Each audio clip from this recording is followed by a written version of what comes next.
ثم صرفكم عنهم ليبتليكم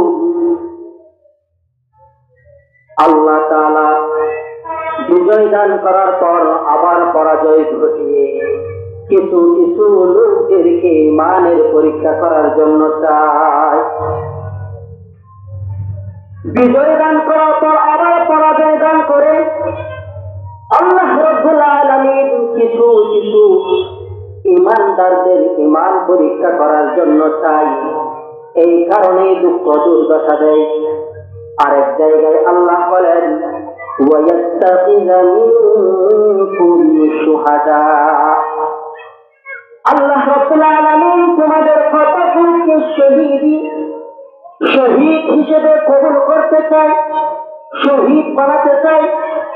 শহীদ হিসেবে আল্লাহ রাব্বুল আলামিন তোমাদেরকে গ্রহণ করতে চাই। এই দুই কারণে আল্লাহ তাআলা মুসলমানদের উপর নির্দোষ নিরপরাধ লোকদের উপর বিপদ দুঃখ দুর্দশা আর হতাশা দিয়ে থাকে। দুই কারণে নিরপরাধ লোকদের উপর, ভালো মানুষদের উপরও বিপদ আসে। শুধু খারাপ লোকেরাই বিপদের মধ্যে পতিত হয়, শুধু খারাপ লোকদেরই বিপদ আসে এমনটাই নয়, বরং খারাপ লোকদের তুলনায় ভালো মানুষ আরো বেশি কষ্ট পায়। ভালো মানুষদেরকে কেন আল্লাহ তাআলা কষ্ট দেয়? ভালো মানুষদেরকে কেন আল্লাহ তাআলা কষ্ট দিয়ে মৃত্যুবরণ দান করেন, মৃত্যু দেন? দুইটা কারণে এমনটাই আল্লাহ তাআলা করে থাকেন। দুইটা কারণে এমনটা করে থাকেন। এক নম্বর কারণ হলো ঈমানের পরীক্ষা করার জন্য।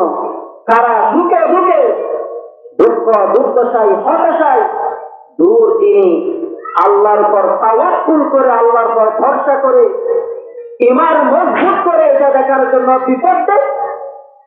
আরেকটা হলো ওয়ায়াত্তাখিযা মিনকুম শুহাদা, শহীদ মওত, শহীদ দান করার জন্য, শহীদ বানানোর জন্য এমন দুঃখ দুর্দশা বা মৃত্যু দান করে। দুই কারণে। সম্মানিত হাজিরিন, তাহলে নিরপরাধ লোকদের উপর জুলুম অত্যাচার মাজলুমের উপর আসবে, এটাই স্বাভাবিক, এটা অস্বাভাবিক নয়। কেন দেন? ভালো লোকদেরকে হয়তোবা পরীক্ষা করার জন্য অথবা শহীদ বানানোর জন্য। কারণ শহীদ হলো এমন একটা মওত যে মওতের কষ্ট পর্যন্ত আর হয় না। এপারে মৃত্যু, ওই পারে আল্লাহর সাথে সাথে সাথে দেখা করার সুযোগ। শহীদ মওত একটা চিমটি গেলে বা একটা পৃথিবীকে কামড় দিলে যেমন যন্ত্রণা, তার চাইতে বেশি যন্ত্রণা হয় না।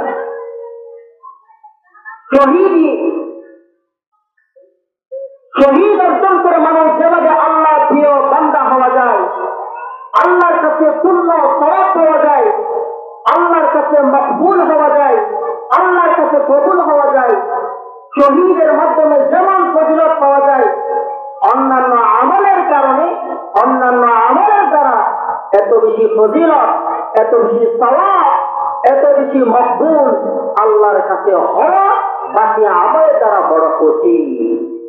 এই জন্য আল্লাহ তাআলা ইচ্ছা করেই বড় লোকদের উপর কষ্ট দিয়ে বা নিরপরাধ লোকদেরকে অনর্থক মৃত্যুবরণ দান করে তাদেরকে শহীদ হিসেবে কবুল করে নেয়।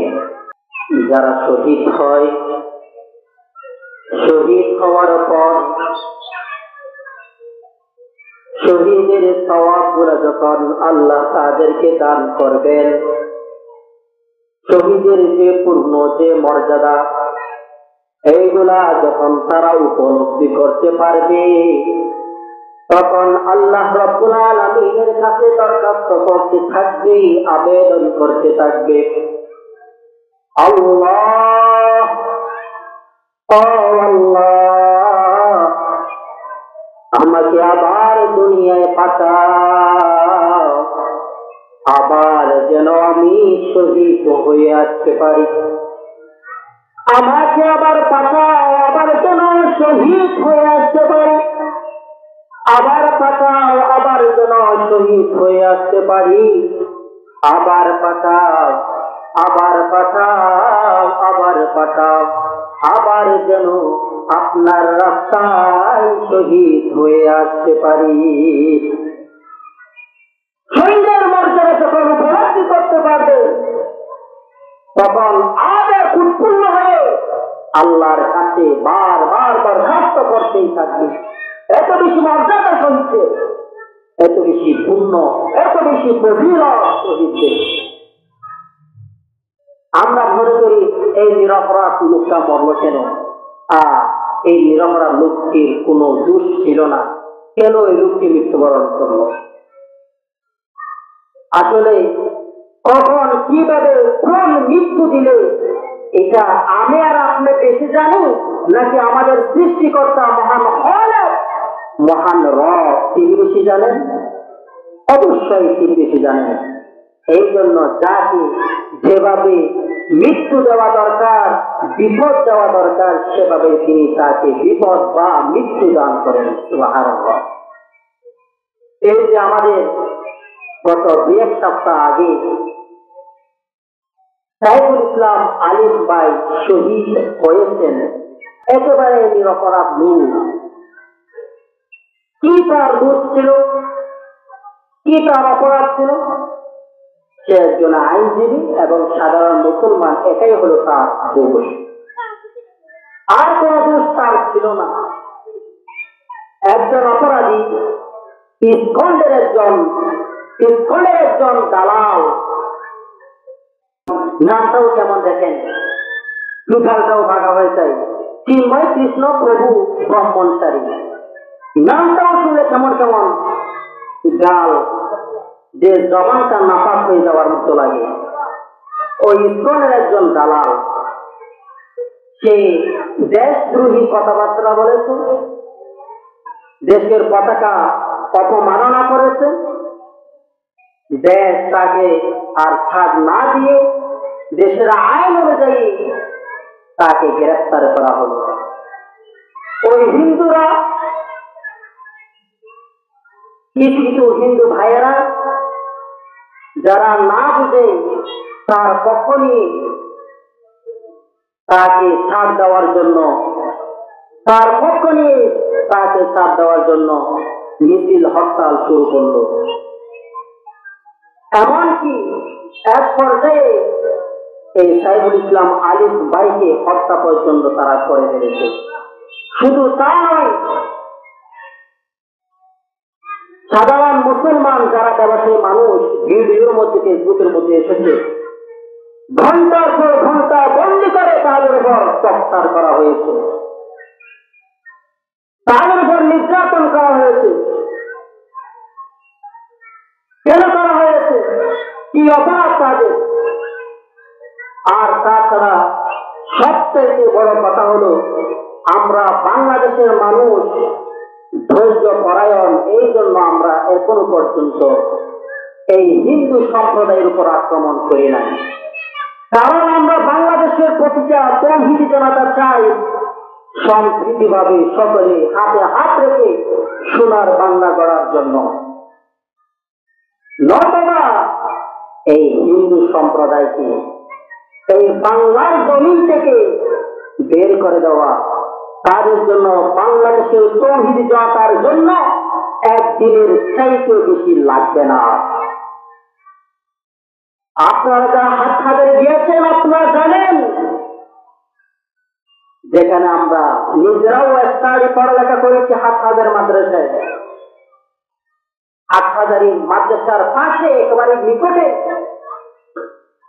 কেন্দ্রীয় মন্দির, তাদের একেবারে ছোট মন্দির। ওই মন্দিরের মধ্যে হাটহাজার মাদ্রাসার ছাত্ররা যদি প্রশ্ন করে দেয়, তাদের মন্দির বঙ্গোপসাগরে ভেসে যাওয়ার মতো ভেসে যাবে। তারপরে ইতিহাস সাক্ষী, কোনদিন মন্দিরের উপর একটা ডিল মেরেছে কোন পাশের ব্যাপারে এসে বলতে পারবে না। বরং তাদের জান মাল নিরাপত্তার জন্য সরকার কত ত্যাগের পর আমাদের হাটহাজারী মাদ্রাসার ছাত্ররা, সাধারণ পাবলিকেরা, মুসলমানেরা, সাধারণ তৌহিদি জনতারা তাদের জান মালের নিরাপত্তার জন্য তাদেরকে পাহারা দিয়েছে, তাদের ধর্ম উপাসনাগুলো পাহারা দিয়েছে। আর তারা মুসলমানদের কল্যাণে চিনি নিয়ে মুসলমানদের রক্ত নিয়ে তারা হোলি খেলে। তাদের মনে রাখা দরকার এই যে এটা বাংলাদেশ, এটা কোনো গুজরাট নয়। সোজা আঙ্গুলে যদি দিয়ে না উঠে, সহজভাবে যদি তারা ভালোভাবে না যান, তাহলে বাংলাদেশের তৌহিদ জামাতের পক্ষ থেকে আমরা আলেম ওলামাদের নির্দেশে আমরা এমন ভাবে যুদ্ধে ঝাঁপিয়ে পড়ব, ইনশাআল্লাহ তারা পালানোর জন্য গর্ত খুঁজে পাবে না। সম্মানিত হাজিরিন, আমরা আজকে এই মাহফিল থেকে আমি একজন দুর্বল ইমানদার হিসেবে মাইকের আওয়াজ যতটুকু যায়, প্রতিটা আপনি যদি মুসলিম হয়ে থাকেন তাহলে প্রতিজনকে আমি হৃদয়ের গহীন থেকে আহ্বান জানাবো, আহ্বান করব, আমরা সকলে ঐক্যবদ্ধ হয়ে ইমানের দাবি হিসেবে বর্তমান সময়ের সমকালীন সরকারকে বলতে চাই, এই সন্ত্রাসী দল ইসকনের দালাল, এই সমস্ত সন্ত্রাসী দলকে সারা জীবনের জন্য নিষিদ্ধ ঘোষণা করা, এটা দাবি তোমার প্রতিটা ইমানদারদের নৈতিকতার দায়িত্ব এবং ইমানের দায়িত্ব, এটা ফরজ মনে করি আমরা। আর যদি আপনি এই সন্ত্রাসীদের যত খুনিদের দৃষ্টান্তমূলক শাস্তি দিতে না পারেন, তাহলে আমরা মনে করবো আপনি একজন ব্যর্থ সরকার। আমরা আপনাকে তৌহিদ জামাতের পক্ষ থেকে, সাধারণ মানুষের পক্ষ থেকে,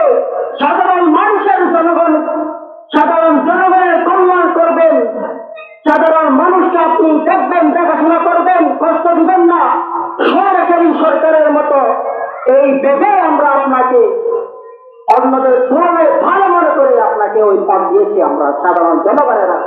সুতরাং আপনি নিয়ে বিচার করবেন, এটা আমরা দাবি রাখি আপনার উপর।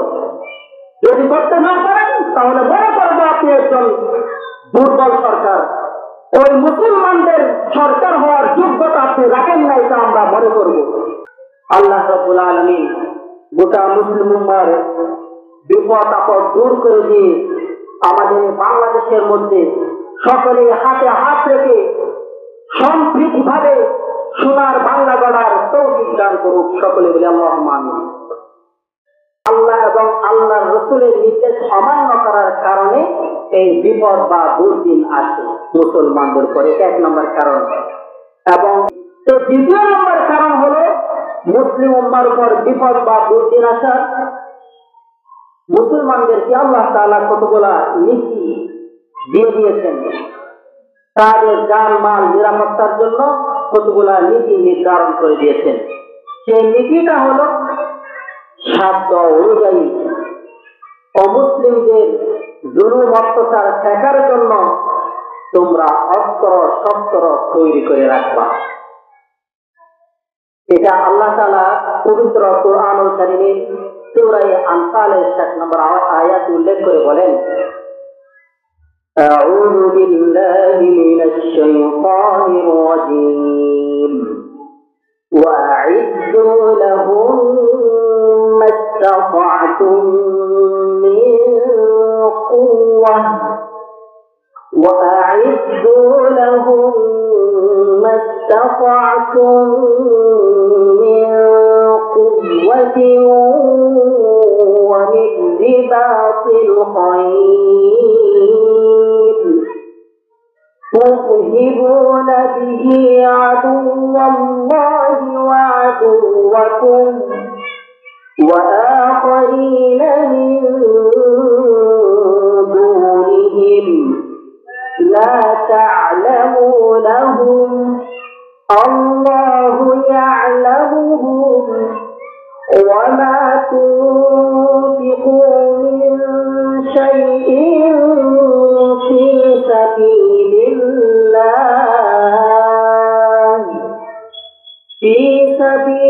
الله يوفى إليكم وأنتم لا تظلمون আল্লাহ তাআলা এখানে একটা আমাদেরকে নীতি প্রণয়ন করার জন্য বলেছেন, একটা নীতি অবলম্বন করার জন্য নির্দেশ দিয়েছেন। সেই নীতিটা হলো ওয়া'ইদ্দু লাহুম মাসতাতা'তুম মিন কুওয়া,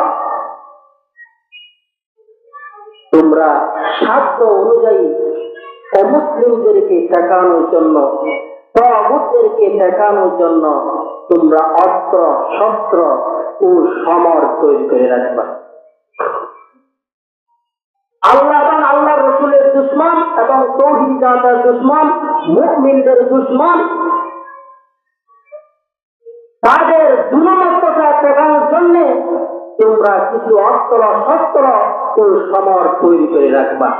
এটা আল্লাহর পক্ষ থেকে একটা নির্দেশ আমাদেরকে দিয়েছে, মুসলমানদেরকে দিয়েছে।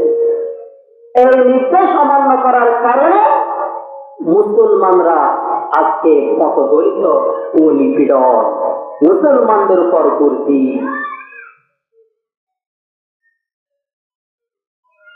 কারণ এই আয়াতের মধ্যে যে আল্লাহ তাআলা যে একটা হুকুম করেছেন অস্ত্র শস্ত্র তৈরি করে রাখার জন্য, এই অস্ত্র শস্ত্র এগুলা দেখার পর অমুসলিমরা তারা তো আক্রমণ করতে সাহস পাবে না, বরং তারা তাদের মুসলমানদের অস্ত্র শস্ত্র দেখেই বই পাওয়ারই কথা।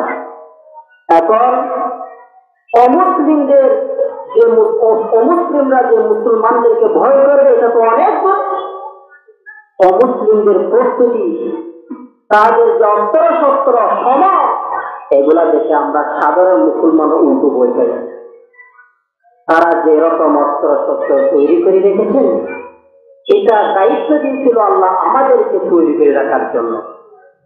আমরা এই হুকুম, এই আদেশ লঙ্ঘন করেছি, এই জন্য আল্লাহ আমাদের উপর বিপদ দিয়েছে। নতবা মুসলমানদের পক্ষে দেখেই তো অমুসলিমরা ভয় পাওয়ার কথা, কিন্তু এখন হয়েছে তার সম্পূর্ণ উল্টো। এই আয়াতে কারিমার দিকে লক্ষ্য করুন, আল্লাহ তাআলা এই আয়াতের মধ্যে কুওয়া শব্দ ইস্তেমাল করেছেন, ব্যবহার করেছেন, ইউজ করেছেন।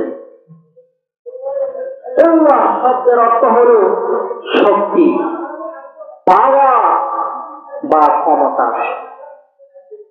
কেমন অস্ত্র শস্ত্র তৈরি করা লাগবে, কেমন পাওয়ার তৈরি করা লাগবে? যখন যে মুহূর্তে যেভাবে আল্লাহ এবং আল্লাহ রসুলের মুসলমানদের দুশমনদেরকে ঠেকানো যায়, সেভাবে সে কৌশল অনুযায়ী এইগুলা প্রস্তুত করে রাখা লাগবে। যেমন হতে পারে কোনো সময় কামানের প্রয়োজন, হতে পারে কোনো সময় বুলেটের প্রয়োজন, হতে পারে কোনো সময় বিভিন্ন ধরনের কলা কৌশল, হতে পারে কোনো সময় ট্রেনিং দেওয়া যুদ্ধের জন্য। এগুলা হলো কুওয়া, এগুলা হলো আল্লাহর পক্ষ থেকে নির্দেশ। যখন থেকে আমরা এই নির্দেশগুলো অমান্য করতে শুরু করেছি, আমরা মুসলমানরা মায়ের খেতে আমরা শুরু করেছি।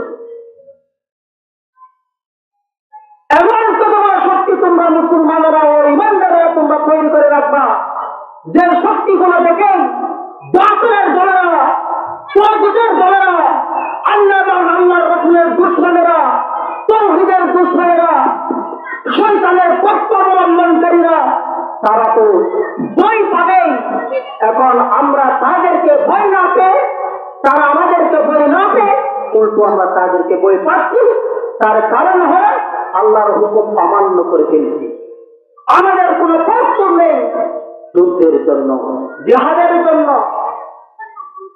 আর এই সুযোগকে কাজে লাগিয়ে ওই বাতিলের দলেরা মুসলমানদের বিরুদ্ধে ঐক্যবদ্ধ হয়ে মুসলমানদেরকে নিয়ে পিকনিক করতে চায়। সে পিকনিকের দস্তরখানে খাবার হিসেবে ব্যবহার করার জন্য চায় মুসলমানদেরকে, অর্থাৎ মুসলমানদেরকে মারার জন্য। আর আল্লাহ রাব্বুল আলামিন আমাদের মুসলমানদেরকে এই প্রস্তুতি নেওয়ার জন্য কতগুলা জিনিসপত্র বা সম্পদ, প্রাকৃতিক উপাদান যেগুলার প্রয়োজন এগুলা দিয়েও আল্লাহ তাআলা রেখেছিলেন। কিন্তু আমরা মুসলমানেরা সেই প্রস্তুতিমূলক কাজের মধ্যে ব্যবহার না করে ব্যবহার করেছি বিলাসিতার কাজে, ব্যবহার করেছি যেখানে ব্যবহার করা প্রয়োজন নয় এমন জায়গার মধ্যে আমরা ব্যবহার করেছি। আর আমাদের সম্পদগুলা যাদেরকে জমা দেওয়ার মতো নয়, যাদেরকে বন্ধু ভাবার মতো নয়, তাদেরকে বন্ধু ভেবে সম্পদগুলা তাদেরকে জমা রেখেছি। ফলে এখন কেমন হয়েছে? ফলে এখন বিড়ালের সামনে শুকনো মাছ আমানত দেওয়ার মতো হয়েছে। বিড়ালের সাথে শুকনো মাছ আমানত দিলে কেমন হয় বলেন না? বিড়াল শুকনো মাছ খুব যত্ন সহকারে আমাদের রাখলে মনে হয় না? বিড়ালের কাছে যেমন শুকনো মাছ আমানত দিলে যেমন হয়, শিয়ালের কাছে মুরগি আমানত দিলে যেমন হয়, ঠিক অনুরূপ ভাবে আমাদের মুসলিমদের অবস্থাও তেমনই হয়েছে। আমাদের সম্পদগুলা, আমাদের শক্তিগুলা আমাদের থেকে নিয়ে আমাদের পর অস্ত্র তুলে আমাদেরকে হুমকি ধুমকি দেয়, আমাদেরকে দেশীয় অস্ত্র ওই হিন্দুরা দেখায়। সম্মানিত হাজিরিন, আল্লাহ তাআলা আমাদেরকে এই বিষয়ে সচেতন হওয়ার তৌফিক দান করুন। সব সময় আমাদের মনে রাখতে হবে এই অমুসলিমরা, বেজাতিরা, ইহুদি খ্রিস্টানরা তারা মুসলমানদের বন্ধু পশ্চিম কালেও হতে পারে না। আল্লাহ তাআলা সূরা মাইদার মধ্যে ইরশাদ করেছেন, ইয়া আইয়ুহাল্লাযীনা আমানু লা তাত্তাখিযুল ইয়াহুদা ওয়ান নাসারা আউলিয়া ইয়া আইয়ুহাল্লাযীনা আমানু লা তাত্তাখিযুল ইয়াহুদা ওয়ান নাসারা لا تتخذوا اليهود والنصارى أولياء بعضهم أولياء بعض ومن يتولهم منكم فإنه منهم إن الله لا يهدي القوم الظالمين। আল্লাহ তাআলা এই আয়াত কারিমার মধ্যে আমাদেরকে বলেন, ইয়া আইয়ুহাল্লাযীনা আমানু লা তাত্তাখিযুল ইয়াহুদা ওয়ান নাসারা আউলিয়া। ও ঈমানদারেরা, তোমরা যারা ঈমান এনেছো শোনো শোনো শোনো, লা তাত্তাখিযুল ইয়াহুদা ওয়ান নাসারা আউলিয়া, তোমরা ইহুদি এবং খ্রিস্টানদেরকে, বেজাতিদেরকে, তাগুতদেরকে বন্ধু বানিও না। বা'দুহুম আউলিয়াউ বা'দ, তারা তো তাদের একে অপরের বন্ধু, তোমাদের বন্ধু না। কিভাবে তোমরা তাদেরকে বন্ধু বানাবা? কিভাবে তোমরা তাদেরকে আপন মনে করবা?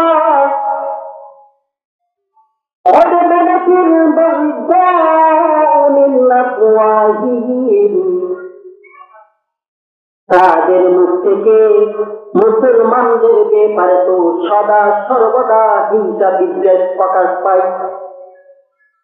ওয়ামা তুখফি সুদুরুহুম আকবার, আর তাদের অন্তরে মুসলমানদের ব্যাপারে যা আছে তা তো আরো বেশি মারাত্মক।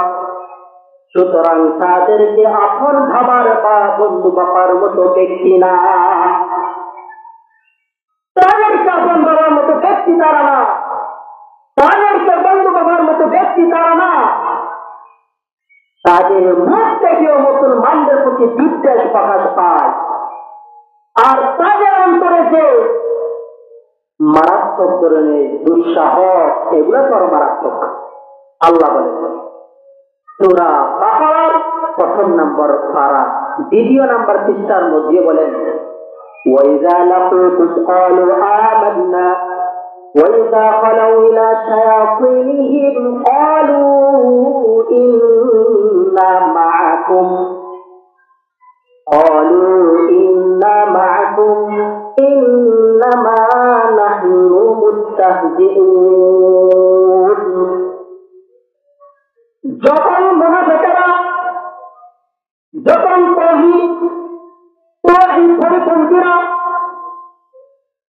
তাওহীদের দুশমনেরা, আল্লাহ এবং রাসূলের দুশমনেরা, মুসলমানদের দুশমনেরা যখন মুসলমানদের সাথে সাক্ষাৎ করে, মুসলমানদের সাথে যখন মিলিত হয়, তখন তারা বলে ক্বালু আমান্না, আমরা তো ঈমান এনেছি, আমরা তো তোমাদের মতোই, আমরা তোমাদের সাথে আছি।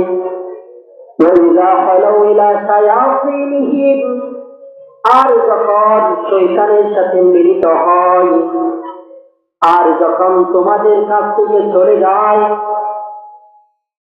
ক্বালু ইন্না মাআকুম, আর কাফেরদেরকে গিয়া বলে মুনাফিকরা, তাগুতেরা, ইহুদি খ্রিস্টানরা, তারা বলে না না, আমরা মুসলমানের সাথে নেই, আমরা তোমাদের সাথে আছি।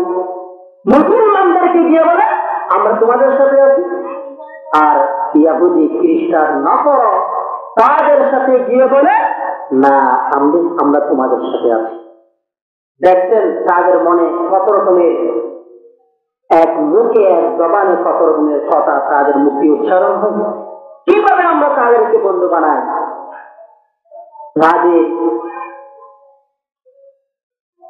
এই অপশক্তি, দুঃসাহস, এই সম্বন্ধে আল্লাহ তাআলা পবিত্র সূরা আলে ইমরানের মধ্যে আরো সুস্পষ্ট করে বর্ণনা করে দিয়ে বলেন, ওয়াইযা লাকুকুম ক্বালু আমান্না وَإِذَا لَقُوكُمْ قَالُوا آمَنَّا وَإِذَا خَلَوْا عَضُّوا عَلَيْكُمُ الْأَنَامِلَ مِنَ الْغَيْظِ। তোমরা কিভাবে অমুসলিমদেরকে, তোমাদের দুশমনদেরকে বন্ধু ভাববা, বন্ধু বানাবা? তারা তো এমন ব্যক্তি, তোমাদের সাথে যখন মিলিত হয় তখন তারা বলে আমরা তোমাদের সাথে আছি, তোমাদের সাথে একাত্মতা প্রকাশ করে। ওয়াইযা খালাউ আযু আলাইকুমুল আনামিলা মিনাল গায়জ, আর যখন তোমাদের থেকে সরে যায়, পৃথক হয়ে যায়, তখন পৃথক হওয়ার পরে বলে আহারে এই মুসলিমদেরকে কেন শেষ করে দিতে পারছি না, কতই না ভালো হতো এই মুসলমানদেরকে যদি শেষ করে দিতে পারতাম, এই মুসলমানদেরকে যদি শেষ করে দিতে পারতাম কতই ভালো হতো। এইভাবে তারা মুসলমানদের প্রতি বিদ্বেষ তাদের অন্তরে লালন করে। আযু আলাইকুমুল আনামিলা মিনাল গায়জ, তাদের কনিষ্ঠ আঙ্গুল দাঁতের ভিতরে দিয়ে, দাঁতের কনিষ্ঠ আঙ্গুলটা দাঁতের ভিতরে দিয়ে এদিকে সামনে বলে যদি মুসলমানদেরকে শেষ করে দিতে পারতাম, এমন তারা ক্রোধ রাগ প্রকাশ করে মুসলমানদের ব্যাপারে। অথচ আমরা তাদের মিষ্টি সুর যখন পাই তখন আমরা উদার মেরে তাদেরকে বন্ধু বানিয়ে নিই। অথচ তারা মানবতার দুশ্মন এবং নৈতিকতার চূড়ান্ত দুশ্মন।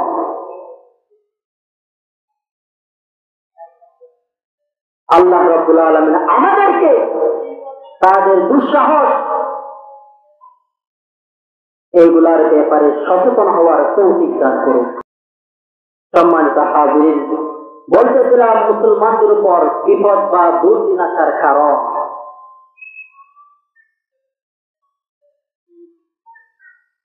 মুসলমানদের উপর 2 নম্বরে বিপদ আসে কি জন্য? মুসলমানদের জীবন পরিচালনা করার জন্য যে একটা নীতি দিয়েছেন, সাধ্য অনুযায়ী সম্পদ শক্তি সঞ্চয় করে রাখার জন্য, জালেমের জুলুম কাটানোর জন্য একটা যে নীতি দিয়েছেন, ওই নীতি কাটানোর জন্য যে শক্তি সঞ্চয় করার জন্য বলেছেন, ওই শক্তি সঞ্চয় না করা এটাও বিপদ আসার একটা কারণ। এটা 2 নম্বর কারণ।